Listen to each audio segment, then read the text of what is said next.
and welcome back to Pinky Boo Hauntings. I'm your witchy host, Shy, and I'll be your guide to all things paranormal, weird, and spooky. Well, today is Thanksgiving for us in America. I hope if you're visiting with family, it's enjoyable and not too toxic. If you are enjoying anything, I hope it's the only thing any of us really care about during this holiday the food. I know that's the only thing I really like about Thanksgiving. Even before losing my dad on Thanksgiving, I never really cared about this day and only ever looked forward to the days off from school and eating some yummy food. Now, as an adult, I only really have the yummy food to look forward to and maybe a day off. But whether you're enjoying your time with family and friends or trying to get away from them, why not take a break from it all and listen to a tale of a haunted bridge? We've probably all heard tales of a phantom hitchhiker. You can find stories all across the states and the world that sound similar. They usually start the same. There's a teenager that lost their life going to a school dance, most likely prom, and now they're seen after dark on the side of the road, trying to catch a ride.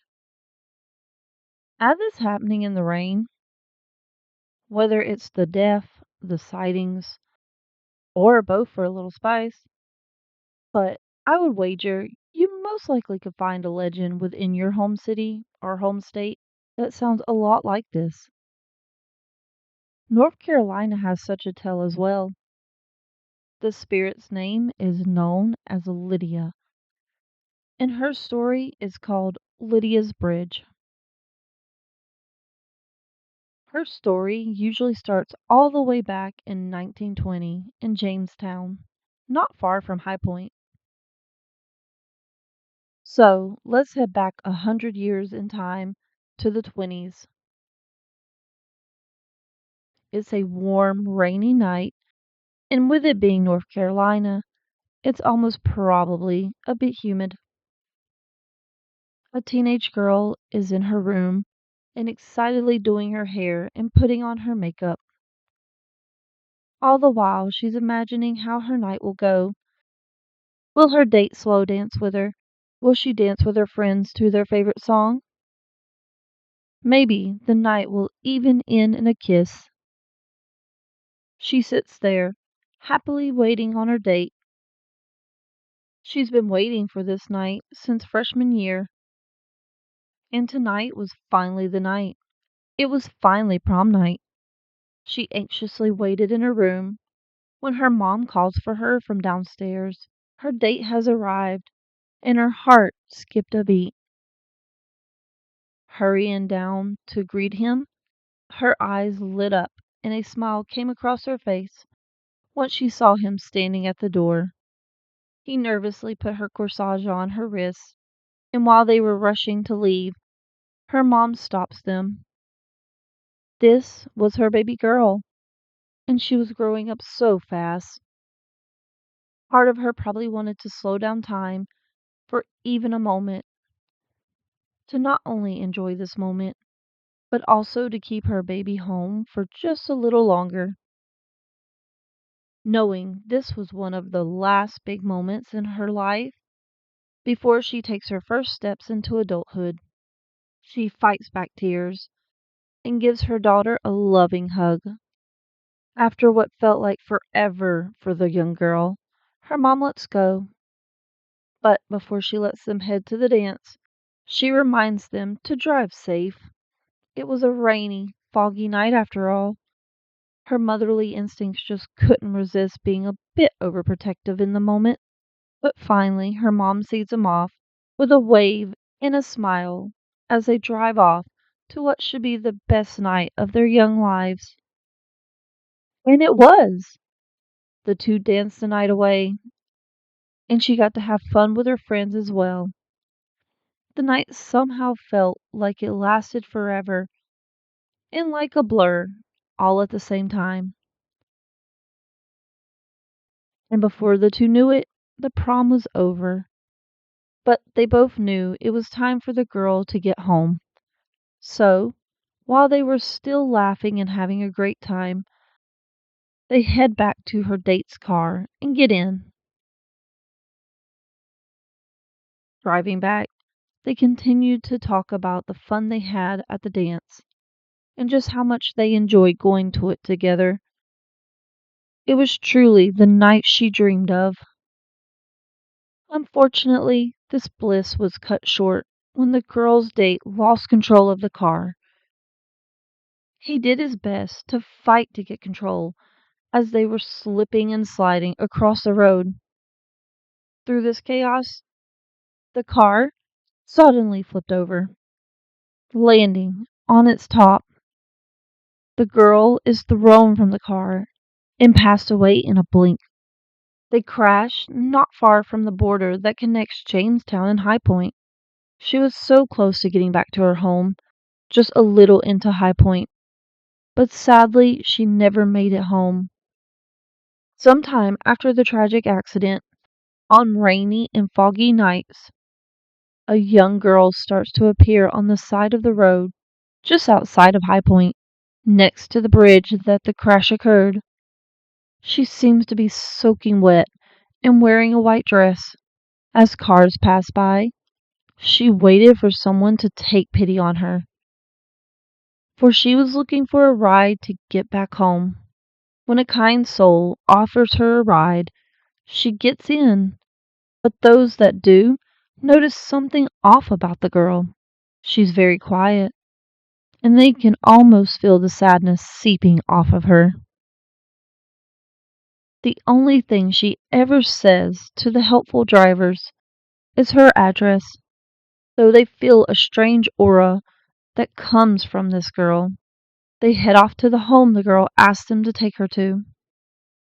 Though they feel a strange aura that comes from this girl, they head to the home the girl asked them to take her to. Oddly enough, when they get there, she's gone, leaving only a soaking wet seat where she once was, and the feeling of a cold spot in the same area. If they weren't so spooked from the sight of the girl disappearing from their car, they went up to the house. As they knock on the door, an old woman comes to greet them. They think about whether they disturb this woman with her crazy tale. But when they do, she doesn't give them the reaction they expected. She isn't scared or confused by what the person told her. She even seems used to this kind of thing happening. Then she says something that makes their blood run cold.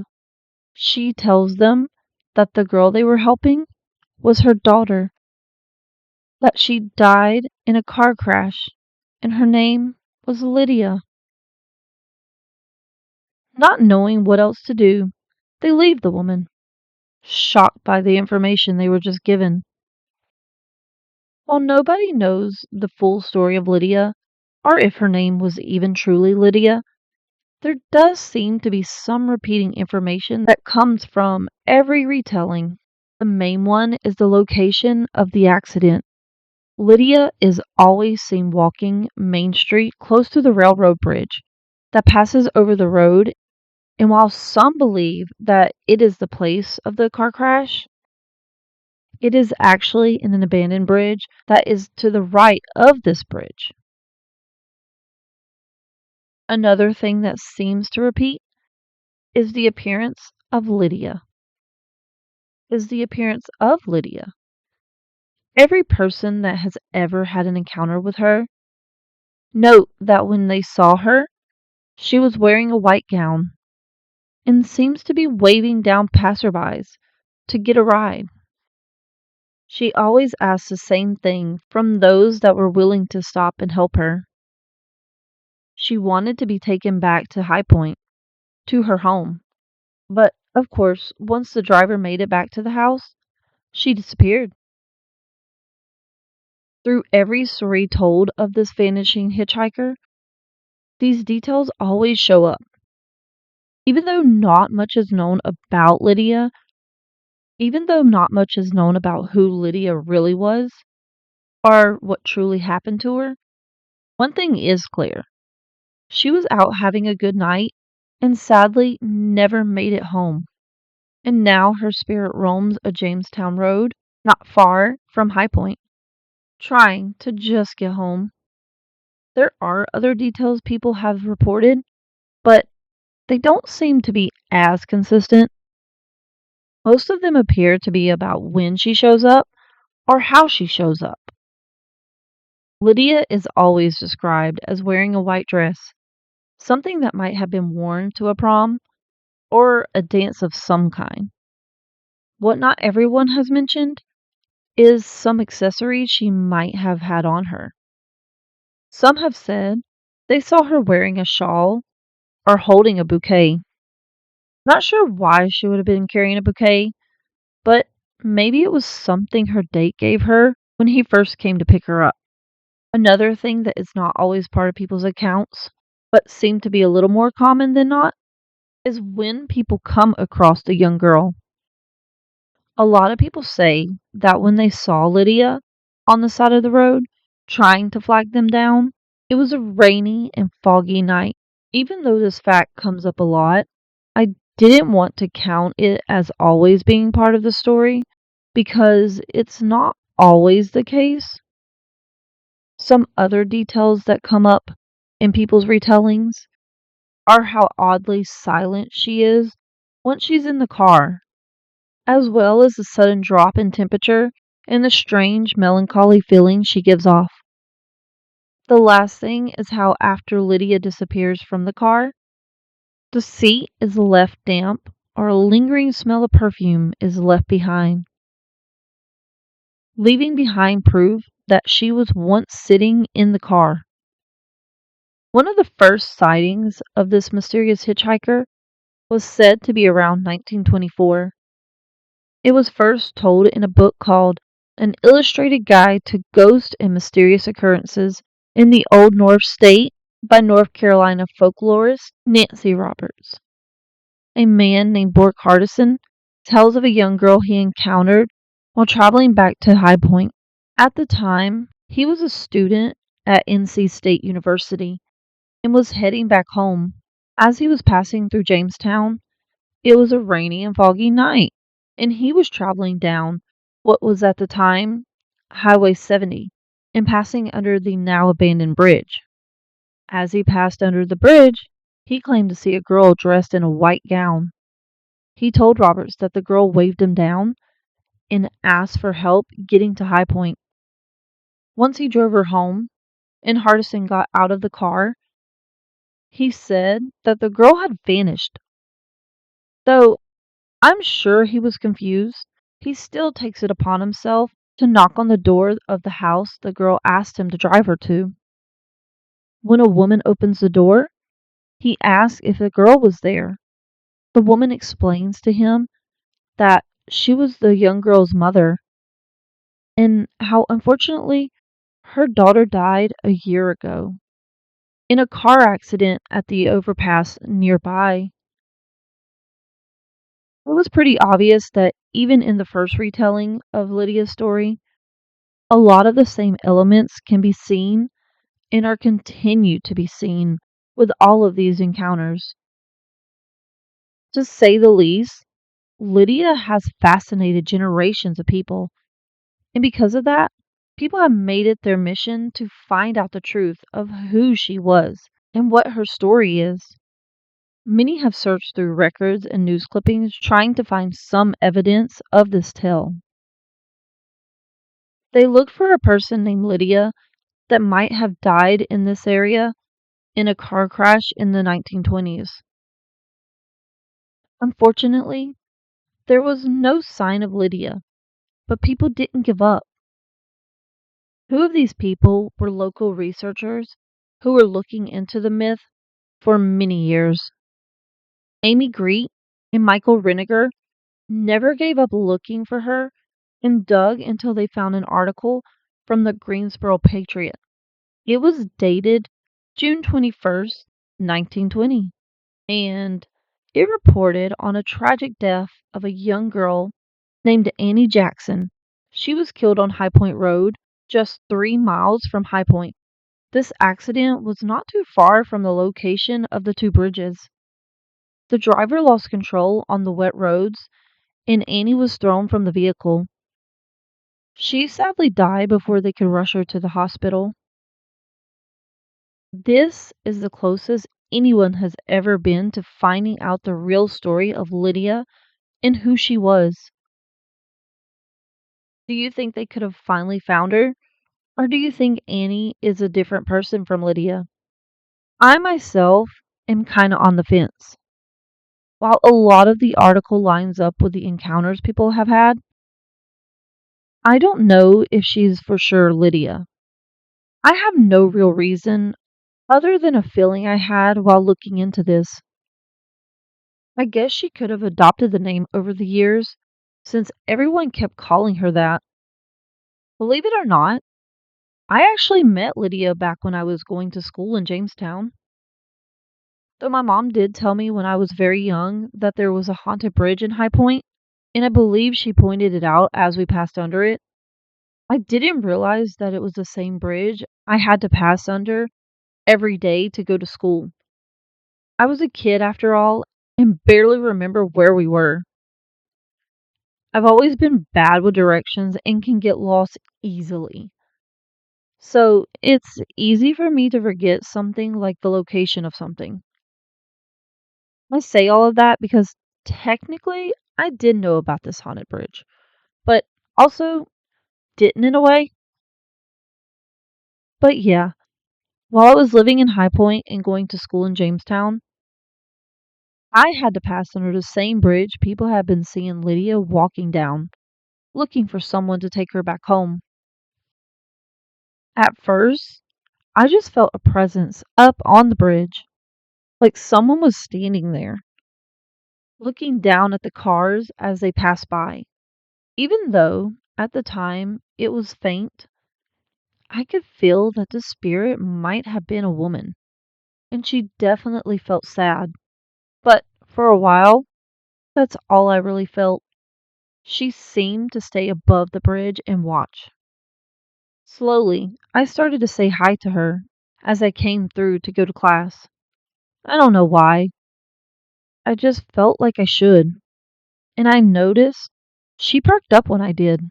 So I kept doing it. And I could see she was waving back at me.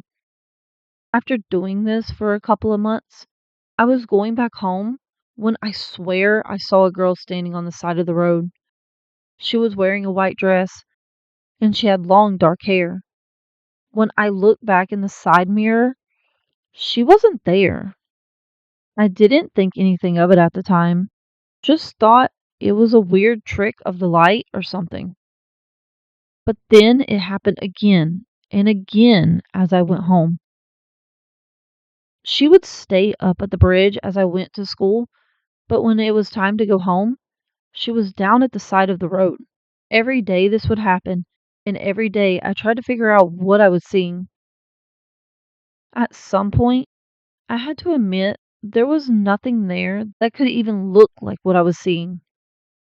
It became routine for me to greet her on my way into school and tell her bye when I was heading home. By the end of my first year there, every day we would say hi and bye as I went by the bridge, and I started noticing she would come down more often. One day, after at least a year and a half of this, I felt something in my back seat.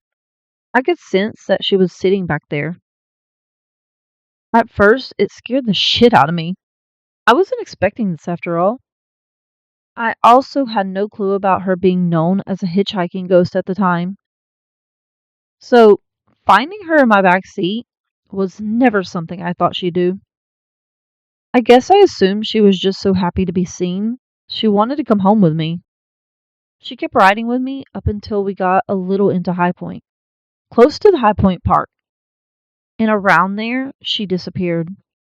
I didn't feel or see her back there anymore. After that, she got into the car randomly when I would pass by to go home. It wasn't until years after all of this happened, I was sitting in the hospital and watched a ghost show, that I got some answers. Up until then, I didn't know much about her or that bridge, just that the bridge was haunted. After watching it, not only did I find out people called her Lydia, I got an answer for why she might have been disappearing from my car where she did. It was said that she lived on a side road just off of the main road, and this road was not only close to the border of High Point and Jamestown, but also close to the park. Not only did I live not far from what people think was her house, the place people had said they dropped her off at was on the way to my house. So I can only assume she was getting a ride home, since I was passing by not only the bridge, but possibly your house as well. I do feel a little bad now that I was trying to tell her not to get in the car. I didn't know after all, and just thought she wanted to come home with me. And at the time, I was still a little uncomfortable with the idea of spirits coming home with me, even if they were friendly. Plus, I had enough going on in that house. My childhood home wasn't the only haunted house I've ever lived in, so I didn't need to be bringing home spirits on top of that. Lydia still might be an unknown in so many ways. We don't even know what her real name could be, or the true story of her death. But maybe none of that really matters. Her lingering spirit has mesmerized many throughout the years. The tale of a hitchhiking ghost has inspired local ballads, as well as documentaries and countless retellings. So while the history of her life has faded with time, her soul is never forgotten. As long as she's seen waving down passerbys to try and get back home, and people keep telling her story, she will never be lost to time. And it seems she's so loved in Jamestown now that they not only have honored her by cleaning up the old bridge, making it into a tunnel you can walk through, but they have also put in a plaque telling her story. So if you find yourself driving down Main Street in Jamestown and pass underneath the railroad bridge, remember to say hi to Lydia. It'll bring her some joy. And who knows, if you're lucky, she might hitch a ride back to High Point. But for now, the coven is adjourned. See you next time. Bye.